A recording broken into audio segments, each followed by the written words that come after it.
Hello friends, स्वागत है आपका हमारे चैनल झारखंड स्टडी 99 पर। फ्रेंड्स, आज के हमारे इस वीडियो का टॉपिक है प्लेटो काव्य सिद्धांत। तो इससे पिछली वीडियो में मैंने प्लेटो काव्य सिद्धांत के जितने भी थ्योरी क्लास थे वो मैंने पूरा कर दिया है। तो थ्योरी क्लास कंप्लीट हो चुका है। तो आज का जो हमारा क्लास होगा वह होगा वन लाइनर जीके क्वेश्चन का, और लास्ट में हम लोग ऑब्जेक्टिव क्वेश्चन को देखेंगे। तो ऑब्जेक्टिव क्वेश्चन जो होगा आपका मॉक टेस्ट होगा और आपको ऑब्जेक्टिव क्वेश्चन को सॉल्व करना है। तो चलिए शुरू करते हैं आज की इस क्लास को, और पहले हम लोग वन लाइनर जीके को देखते हैं। तो वन लाइनर जीके पे हमारा प्लेटो काव्य सिद्धांत। तो प्लेटो का जन्म कब हुआ था? पहला सवाल है कि प्लेटो का जन्म कब हुआ था। तो 427 ईस्वी पूर्व में एथेंस में हुई थी। प्लेटो की जो जन्म हुआ है 427 ईस्वी पूर्व में कहाँ पे हुआ है? एथेंस में हुआ है। और एथेंस जो है फ्रेंड्स यूनान पे है। यूनान की राजधानी एथेंस है। और मृत्यु की बात करें तो 347 ईस्वी पूर्व में उनकी मृत्यु हो गई है। तो आपको याद रखना है, जन्म हुआ था यूनान के एथेंस में 427 ईस्वी पूर्व में, और मृत्यु 347 ईस्वी पूर्व में हो गई है। प्लेटो की साहित्य आलोचना की झलक किस में मिलती है? तो इयोन नामक ग्रंथ में। इयोन नामक जो ग्रंथ है प्लेटो की, उस पर उनकी साहित्य आलोचना की झलक मिलती है। प्लेटो का अन्य नाम क्या था? तो प्लेटो का अन्य नाम था अरिस्तोक्लिस। प्लेटो का अन्य नाम क्या था? अरिस्तोक्लिस था। प्लेटो के गुरु का नाम क्या था? तो सुकरात था। प्लेटो के गुरु का नाम सुकरात था। यानी प्लेटो जो है किस गुरु के शिष्य थे, यानी किसके शिष्य थे? तो सुकरात के। अगला है, सुकरात ने इन्हें क्या कहा है? तो प्लाटोन कहा है। प्लाटोन, सुकरात ने इसे क्या कहा है? तो आपको याद रखना है, प्लाटोन कहा है। सुकरात इसे प्लाटोन कहा है। अरबी फारसी में प्लेटो का क्या नाम था? तो अफलातून। और अरबी और फारसी में इसे अफलातून के नाम से जाना जाता था, जबकि अंग्रेजी में इसे प्लेटो के नाम से जाना जाता है। इसका जो प्लेटो नाम है वह अंग्रेजी में नाम है। इनकी प्रमुख 3 रचनाएं हैं। पहला है इयोन, इसके बाद है विचार गोष्ठी, और तीसरा है गणतंत्र। तो आपको याद रखना कि प्लेटो की प्रमुख कितनी रचनाएं हैं? तो प्लेटो की प्रमुख 3 रचनाएं हैं। एक हो गया इयोन, दूसरा हो गया सिम्पोजियम। सिम्पोजियम को अंग्रेजी में सिम्पोजियम है, और हिंदी में उसका विचार गोष्ठी हो गया। तो आपका एग्जाम पर विचार गोष्ठी नहीं रहेंगे तो सिम्पोजियम भी रह सकता है, और इयोन भी रहेगा, और रिपब्लिक रहेगा। तो रिपब्लिक हो गया गणतंत्र। यानी इनकी जो 3 रचनाएं हैं, आपको तीनों रचनाओं को याद रखना है, इयोन और सिम्पोजियम और रिपब्लिक। अब है हमारा फ्रेंड्स ऑब्जेक्टिव क्वेश्चन। तो चलिए ऑब्जेक्टिव क्वेश्चन को सॉल्व करते हैं। तो हमारा ऑब्जेक्टिव क्वेश्चन का पहला सवाल है कि प्लेटो शब्द का क्या अर्थ है? प्लेटो जो शब्द है इसका क्या अर्थ है? तो इसका आंसर हो जाएगा ऑप्शन नंबर सी, चौड़ा चपटा। उनका जो कद था, प्लेटो का जो शारीरिक मतलब कद थे, तो वह चौड़ा चपटा था, जिससे कारण से उसे प्लेटो नाम दिया गया है। दूसरा सवाल है, गणित के ज्ञान के बिना यहाँ कोई प्रवेश करने का अधिकारी नहीं है। यह वाक्य कहाँ पर अंकित था? यह जो कथन है कि गणित के ज्ञान के बिना यहाँ कोई प्रवेश करने का अधिकारी नहीं है, यह वाक्य कहाँ पर अंकित था? तो इसका आंसर हो जाएगा प्लेटो की अकादमी के प्रवेश द्वार पर।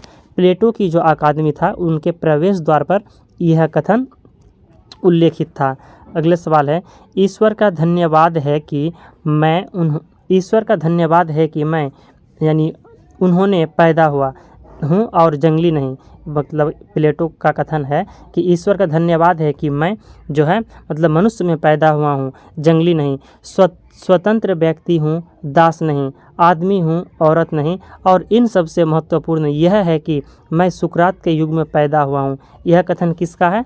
तो यह कथन हो जाएगा फ्रेंड्स प्लेटो का। आपको मालूम है कि यह जो कथन है प्लेटो का है। तो आपको ये महत्वपूर्ण कथन है, इसे आपको याद रखना है कि प्लेटो जी ईश्वर का धन्यवाद करते हैं कि मैं उन्हें धन्यवाद देता हूँ कि मैं पैदा जो हुआ हूँ तो जंगली नहीं पैदा हुआ, और स्वतंत्र व्यक्ति हूँ, किसी का दास नहीं हूँ, आदमी हूँ।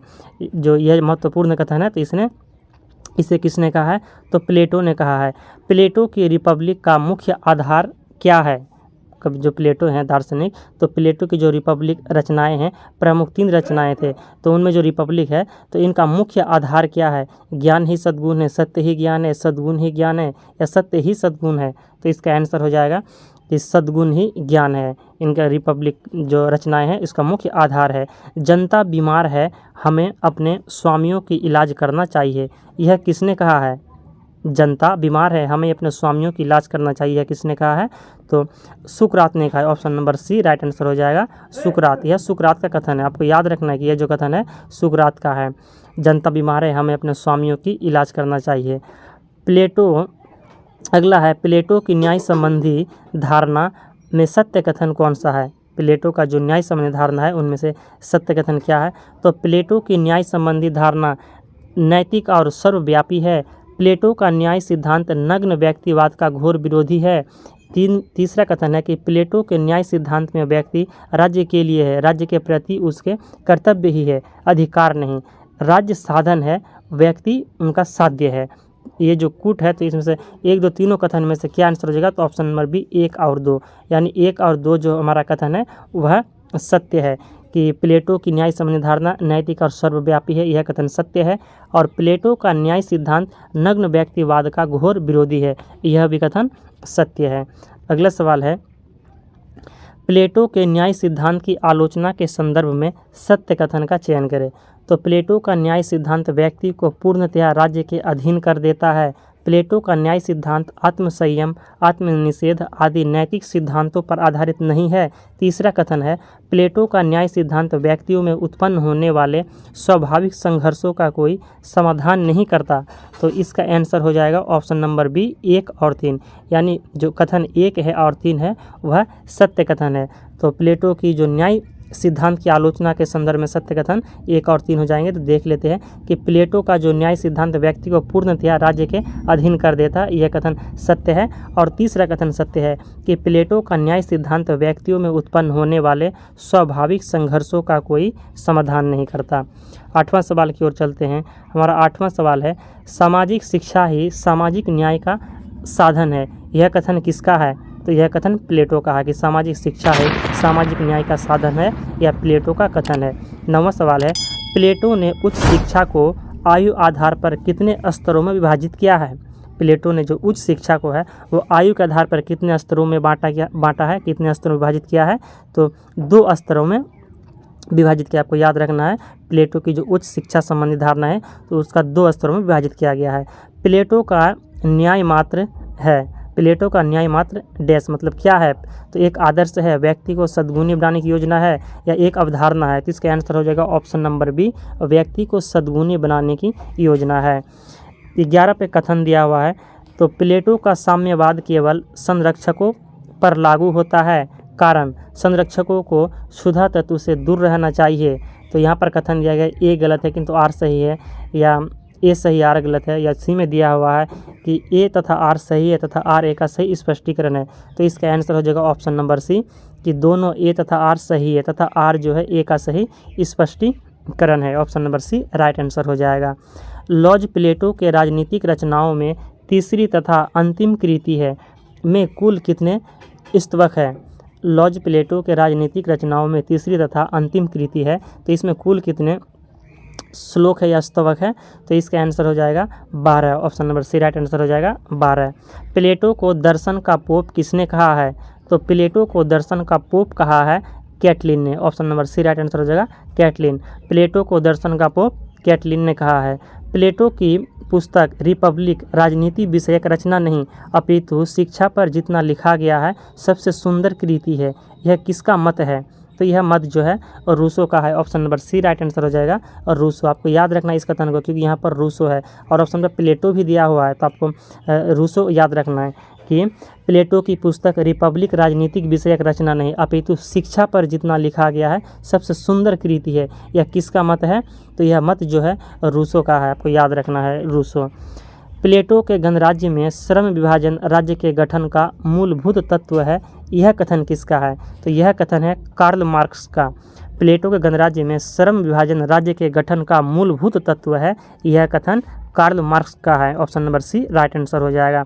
16वां सवाल है कि प्लेटो की शिक्षा प्रणाली बुराई को जड़ से समाप्त करने एवं जीवन के प्रति दृष्टिकोण को बदलने का एकमात्र प्रयास है, यह कथन है। यह कथन जो है किसका है? कथन को आपको ध्यान से देख लीजिए कि प्लेटो की शिक्षा प्रणाली जो है बुराई को जड़ से समाप्त करने एवं जीवन के प्रति दृष्टिकोण को बदलने का एक प्रयास है। तो यह कथन किसका है? तो यह कथन है option number B right answer हो जाएगा नेटलशिप का। बी में क्या दिया है? नेटलशिप। ये जो नेटलशिप विद्वान है यह कथन है नेटलशिप का। प्लेटो दर्शन है और दर्शन प्लेटो है, यह कथन किसका है? तो एमर्सन का कथन है कि प्लेटो दर्शन है और दर्शन प्लेटो है। यह कथन किसका है? तो एमर्सन का। Option number B right answer हो जाएगा, एमर्सन। अगला सवाल है, प्लेटो को मैं प्यार करता हूँ परंतु सत्य को उससे भी अधिक। यह कथन किसका है? तो यह कथन है अरस्तु का। Option number B right answer हो जाएगा, अरस्तु। तो इस कथन को, इस लाइन को आपको याद रखना है कि प्लेटो को मैं प्यार करता हूँ परंतु सत्य को उससे भी अधिक। यह कथन जो है तो किसका है? तो यह अरस्तु का। Option number B right answer हो जाएगा, अरस्तु का। शिक्षा बौद्धिक रोग के लिए बौद्धिक उपचार है। यह कथन किसका है? शिक्षा बौद्धिक रोग के लिए बौद्धिक उपचार है। यह कथन है प्लेटो का। Option number B right answer हो जाएगा, प्लेटो। अगला सवाल है, प्लेटो ने अपनी शिक्षा योजना को कितने स्तरों में विभक्त किया है? प्लेटो जो है उन्होंने अपनी शिक्षा योजना को कितने स्तरों में विभक्त किया है?